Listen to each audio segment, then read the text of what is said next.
Hiya, Dee Dee. Tonight's story is Paddington Bear by Michael Bond. Pictures by R.W. Alley. And this is the weekly reader's version.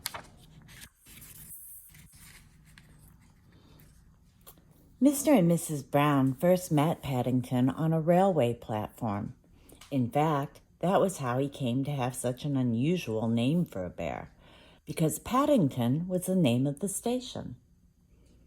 The Browns were waiting to meet their daughter, Judy, when Mr. Brown noticed something small and furry, half hidden behind some bicycles. "It looks like a bear," he said. "A bear?" repeated Mrs. Brown. "In Paddington Station? Don't be silly, Henry. There can't be." But Mr. Brown was right.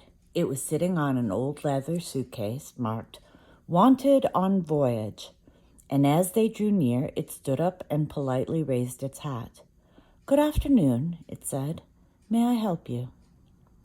"That's very kind of you," said Mr. Brown. "But as a matter of fact, we were wondering if we could help you." "You're a very small bear to be all alone in a station," said Mrs. Brown.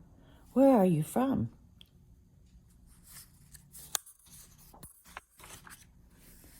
The bear looked around carefully before replying. "Darkest Peru. I'm not really supposed to be here at all. I'm a stowaway." "You don't mean to say you've come all the way from South America by yourself," exclaimed Mrs. Brown. "Whatever did you do for food?" Unlocking the suitcase with a small key, the bear took out an almost empty glass jar. "I ate marmalade," it said. "Bears like marmalade." Mrs. Brown took a closer look at the label around the bear's neck. It said quite simply, "Please look after this bear. Thank you." "Oh, Henry," she cried, "we can't just leave him here. There's no knowing what might happen to him.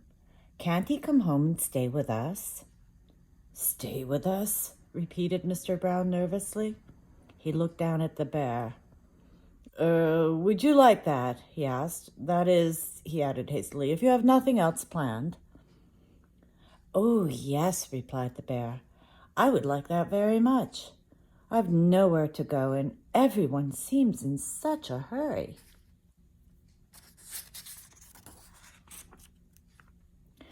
"That settles it," said Mrs. Brown. "Now you might be thirsty after your journey. Mr. Brown will buy you a nice cup of tea while I go and meet our daughter, Judy." "But Mary," said Mr. Brown, "we don't even know his name." Mrs. Brown thought for a moment. "I know," she said. "We can call him Paddington, after the station." "Paddington?" The bear tested it several times to make sure. "It sounds very important." Mr. Brown tried it out next. "Follow me, Paddington," he said. "I'll take you to the restaurant."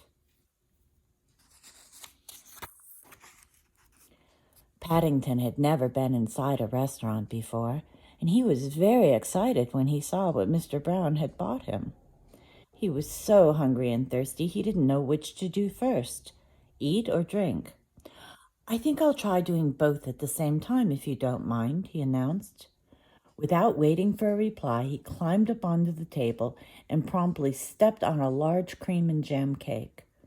Mr. Brown stared out of the window, pretending he had tea with a bear in Paddington Station every day of his life. "Henry!" cried Mrs. Brown when she arrived with Judy. "What are you doing to that poor bear? He's covered in jam and cream." Paddington jumped up to raise his hat. In his haste, he slipped on a patch of strawberry jam and fell over backwards into his cup of tea. "I think we'd better go before anything else happens," said Mr. Brown. Judy took hold of Paddington's paw. "Come along," she said. "We'll take you home and you can meet Mrs. Bird and my brother, Jonathan."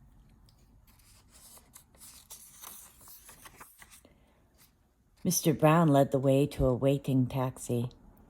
Number 32 Windsor Gardens, please, he said. The driver stared at Paddington. Bears is extra. Sticky Bears is twice as much. And make sure none of it comes off on my interior. It was clean when I set out this morning.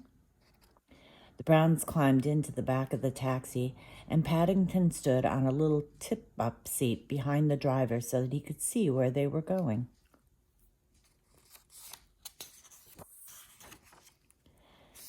The sun was shining as they drove out of the station, and there were cars and big red buses everywhere. Paddington waved to some people waiting at a bus stop, and several of them waved back. One man even raised his hat. It was all very friendly. Paddington tapped the taxi driver on the shoulder. "It isn't a bit like darkest Peru," he announced. The man jumped at the sound of Paddington's voice. "Cream," he said bitterly, "all over me new coat." There was a bang as he slid the little window behind him shut. "Oh dear, Henry," murmured Mrs. Brown. "I wonder if we're doing the right thing." Fortunately, before anyone had time to answer, they arrived at Windsor Gardens. Judy helped Paddington out of the taxi, and together they went up some steps toward a green front door. "Now you're going to meet Mrs. Bird," said Judy. "She looks after us. She's a bit fierce at times, but she doesn't really mean it. I'm sure you'll like her." Paddington peered at his reflection in the brightly polished letterbox. "I'm sure I shall, if you say so," he replied. "The thing is, will she like me?"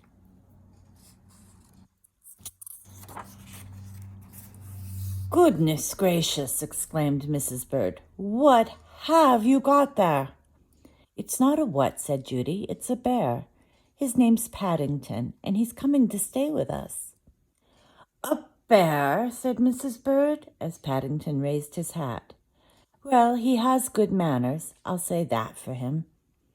"I'm afraid I stepped in some cream cakes by mistake," said Paddington. "I can see that," said Mrs. Bird. "I'd better get Jonathan to run a bath. I dare say you'll be wanting some marmalade, too."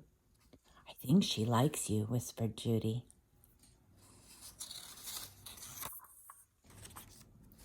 While Jonathan ran the water, Judy gave Paddington some soap and a towel. But Paddington was much too busy to bother with either. First he tried writing his name in the steam on the mirror. Then he used Mr. Brown's shaving cream to draw a map of Peru on the floor. It wasn't until a drip landed on his head that he remembered he was supposed to be having a bath. He soon discovered that wasn't as easy as it sounded. It's one thing climbing into a bath, but quite another matter getting out again, especially when the tub is full of water and your eyes are covered in soap. Paddington tried calling out, "Help!" at first in a very quiet voice so as not to disturb anyone. Then very loudly, "Help! Help!" When that didn't work, he began bailing the water out with his hat. But the hat had several holes in it, and his map of Peru soon turned into a sea of foam. Suddenly, Jonathan and Judy burst into the bathroom and lifted a dripping Paddington onto the floor. "Thank goodness you're all right," cried Judy. "Fancy making all this mess," said Jonathan admiringly. "Even I've never made as much mess as this. But why didn't you just pull the plug out?" "Oh," said Paddington, "I never thought of that."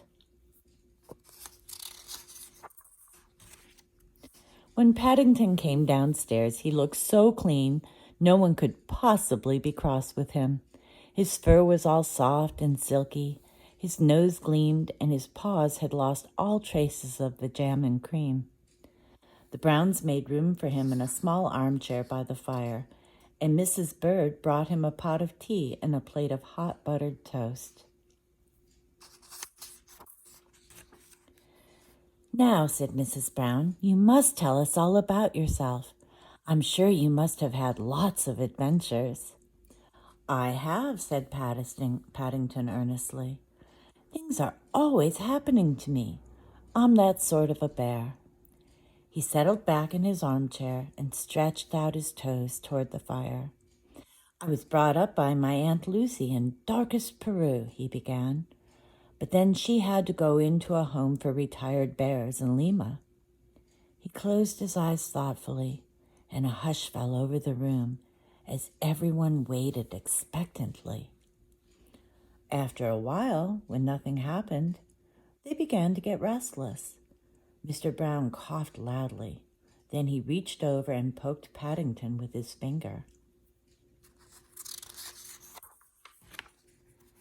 Well, I never, said Mr. Brown. I do believe he's fast asleep. Are you surprised? Asked Mrs. Brown.